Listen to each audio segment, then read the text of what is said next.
Welcome back to Grace to Endure. In this video, we're just going to be looking at the next few verses in Daniel chapter 9, and we're going to look at 6 things that God is going to accomplish by the end.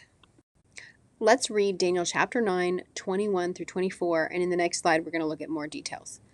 While I was praying, Gabriel, the man that I had seen in the first vision, reached me in my extreme weariness about the time of the evening offering. He gave me this explanation. Daniel, I have come to give you understanding. At the beginning of your petitions, an answer went out, and I have come to give it to you, for you are treasured by God. So consider the message and understand the vision. 70 weeks are decreed about your people and your holy city. Now, these are the things that are going to be accomplished. To bring the rebellion to an end, to put a stop to sin, to atone for iniquity, to bring in everlasting righteousness, to seal up vision and prophecy, and to anoint the most holy place. So we know that by the time that this prophecy has been complete, all of these things, all 6 of these things, will have been accomplished. I want to take a closer look at these 6 things that are going to be accomplished by the end of Revelation. So these particular prophecies in Daniel chapter 9 don't really have their final completion really until the last chapters of Revelation. And I am actually talking about Revelation 20, 21, and 22. In these chapters, we can see that God is going to accomplish it, but it takes time.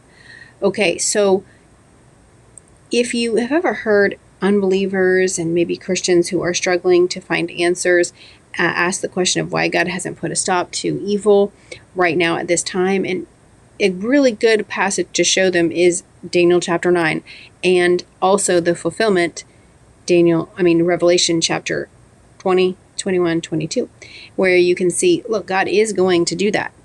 However, do you know how to bring an end to sin? Do you know how to bring an end of all rebellion, both satanic rebellion, angelic rebellion, and human rebellion?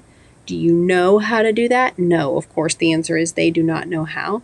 And so they need to trust the one and only one who does know how to bring it to its completion and to fulfill all 6 of these things. So let's just have a look at it.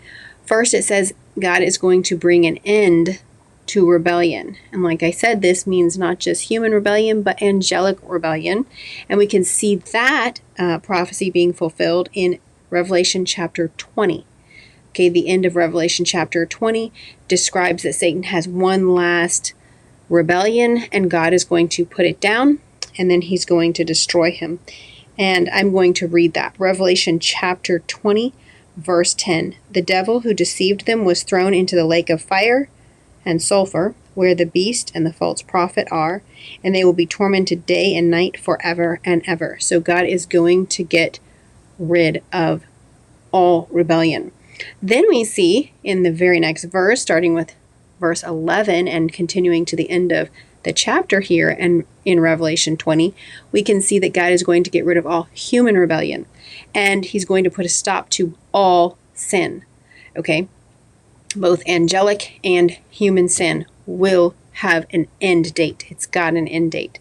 Okay? So we read about it here in Revelation chapter 20, and we see the great white throne judgment, and that's the second resurrection of all unbelievers, and they will all stand before the throne of God and give an account for all of their sin. The only thing is, all of these unbelievers will have their appointment with God to give an account.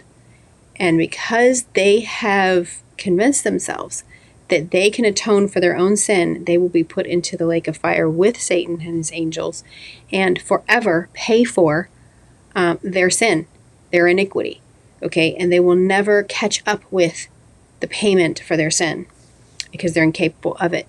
And then what happens next? Once sin is completely done away with, the atonement for sin is, displayed in the person of Jesus Christ, that if you had your faith and trust in Jesus Christ alone, your sin was paid for in him.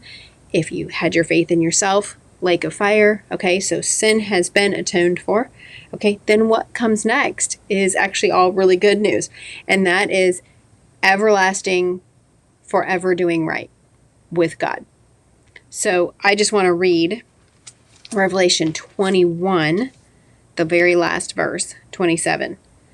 Nothing unclean will ever enter it, nor anyone who does what is detestable or false, but only those written in the Lamb's book of life.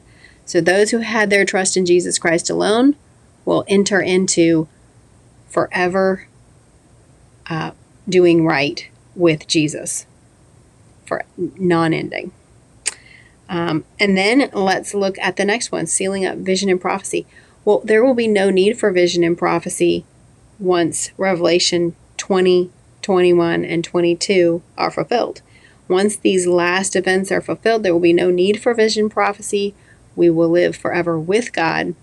And the very last prophecy will be accomplished. And then lastly, the consecrating of the most holy place. No matter what the Antichrist is allowed to do for 3.5 years, no matter what he accomplishes and does, it has a time limit. And so God will then make a new heaven and a new earth, and he will consecrate his most holy place, and never will there enter anything unclean in it. Also, I want to read in chapter 22 of Revelation, verse 3, it says, and there will no longer be any curse. Okay, so the curse will be completely done away with on the earth. Okay, so new heaven, new earth, forever doing right, what is truly good and right for forever with the Lord in his holy place. No more need for vision and prophecy. Sin is done. Rebellion is over. The day is coming. We just have to wait for it. I just want to show a little bit of a difference here for Daniel chapter 9 as it is compared to Daniel 7, 8, 10, 11, and 12. So it is my belief that Daniel 7 and 8, 10, 11, and 12 are parallel passages that fill in details about the last beast kingdom that is going to be the Antichrist kingdom at the very end. And I think that these details help similarly to how the Gospels, Matthew, Mark, Luke, and John, fill out the details to the story of when Jesus was on earth. I actually think that these chapters, Daniel 7, 8, 10, 11, and 12, fill in the details of what will happen in the last days. Now, I do think Daniel chapter 9 does talk about the last days, but I do also believe that it talks quite a bit about things before the last days that are not prophetic foreshortening. They are literally just a sequence of events going through history. And although it certainly ends with this last beast kingdom, it's not only about the Antichrist's kingdom at the end.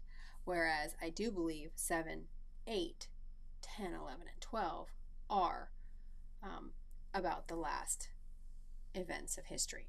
So I just wanted to show that there's a little bit of a difference here with Daniel chapter 9. At least that's my